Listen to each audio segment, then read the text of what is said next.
Thank you all. I have to say, I'm from Boston, and listening to these speakers, I know nothing about software. And as we in Boston would say, you people are wicked smart. But what I want to talk about this morning is change. And I don't know if we can raise the lights just for a minute. Has anyone in this room ever been frustrated about creating change at work? And if you have, can you stand up? Has anyone ever hit obstacles at work? Yes, yes. Okay. All right, so while you're still standing, or sit down, but I'm going to ask people to stand again. Often what people get frustrated with is change is fear. And we don't have a lot of time this morning, but my question to you is, what has stopped you? So has anyone ever held back because they were afraid that their idea might hurt their reputation or career? Anyone? You want to raise your hands? Anyone ever afraid of they might upset their boss? You want to raise their hands? Okay. Those are the two biggest reasons. So what I want to talk about in our short time together are three things. One is sort of the mindset for creating change. One are some skills, and the third is self-care. Because often when we start changing, we become obsessed. So let's get right into it. First of all, people say, what's with this rebel thing? What do you mean by rebel? It sounds so negative. And by rebel, what we mean when we use this word are sort of positive change makers. We are rebelling against what no longer works, but really being quite positive on providing solutions versus just being troublemakers and whining about problems. So sometimes as good rebels, we get frustrated and we sort of fall into the bad rebel part. But for the most part, these are what I mean by good rebel. Just some context. Okay, so let me talk about some common fears to start with. The first thing is assumptions, right? They hold us back. Last week, I talked to a woman who was thinking about leaving her job. And she said, there's no way in my company that they'll approve this idea. And it's a really important idea. And I said, how do you know that? She's like, well, I know they don't go for these things.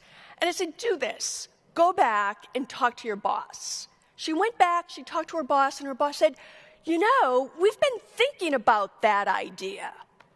And she is now able to move ahead with the idea. So sometimes our assumptions hold us back. We're afraid. The second thing is, in whatever position we have, is to address our boss's fears.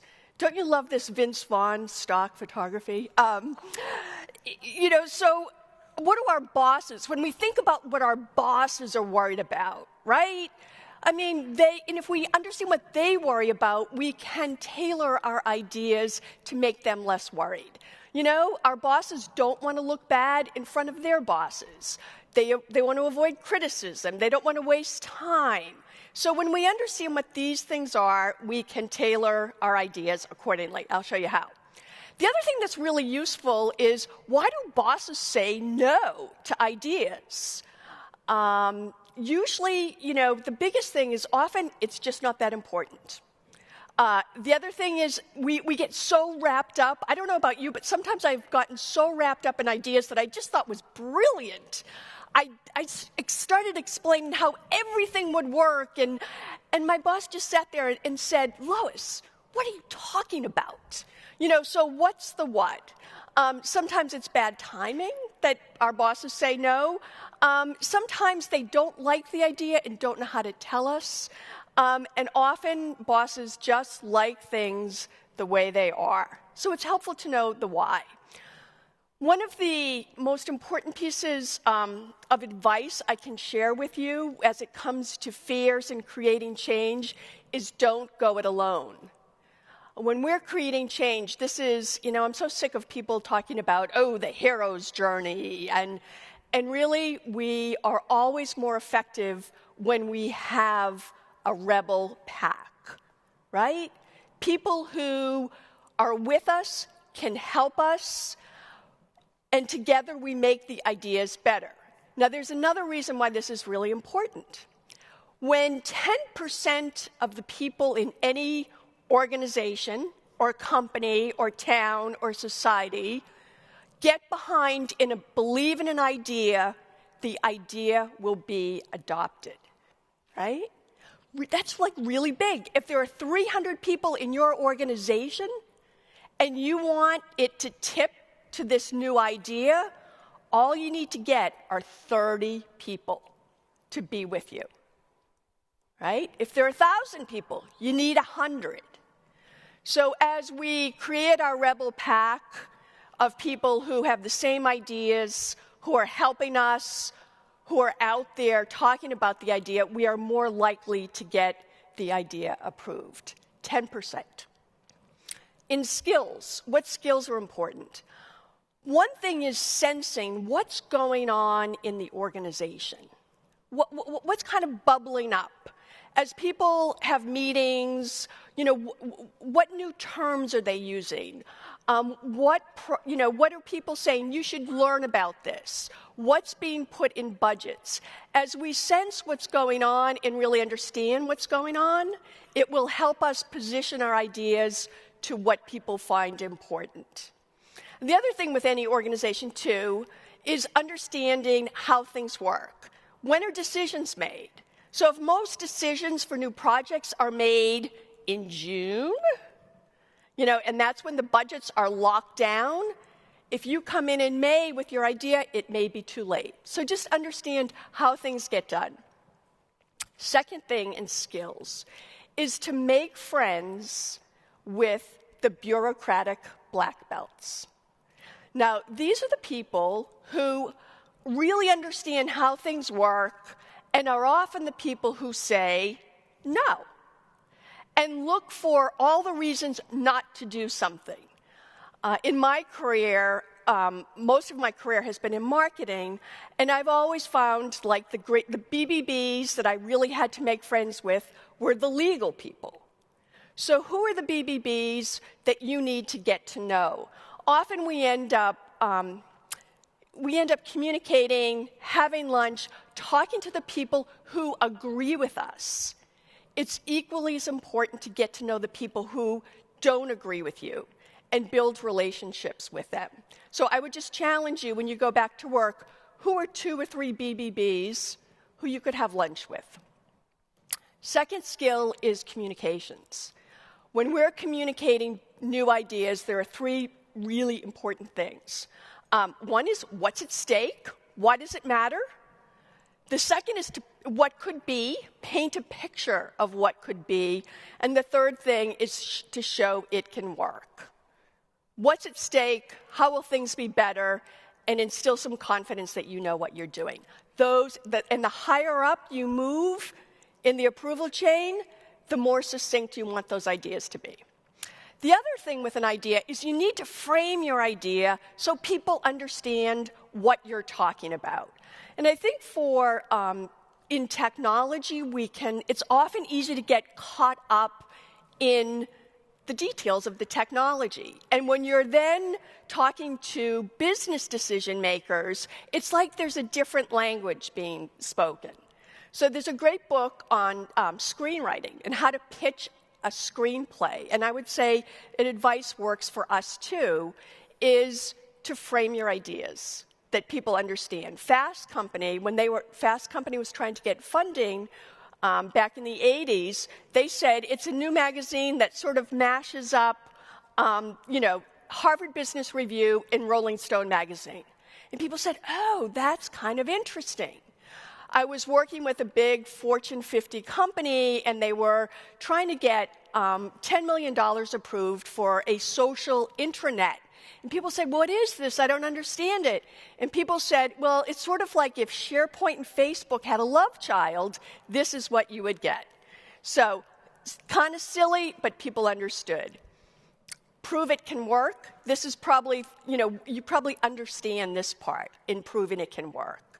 Right? To just kind of be proactive and to kind of tick through these elements.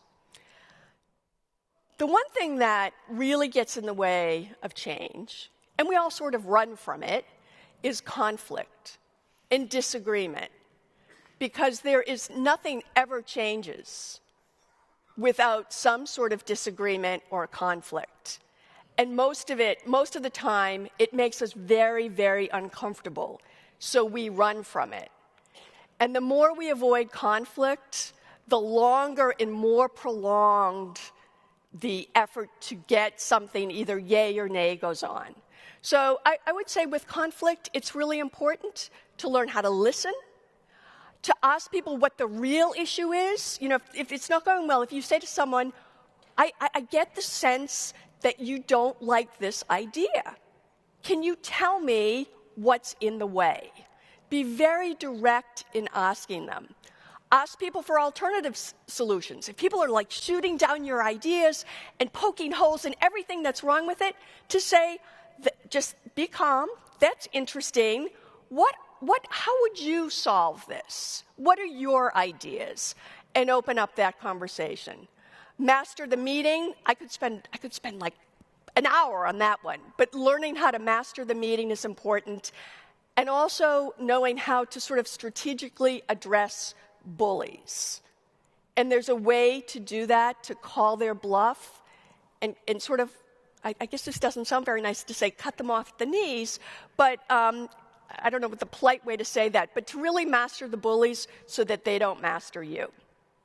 Okay, so fears, skills.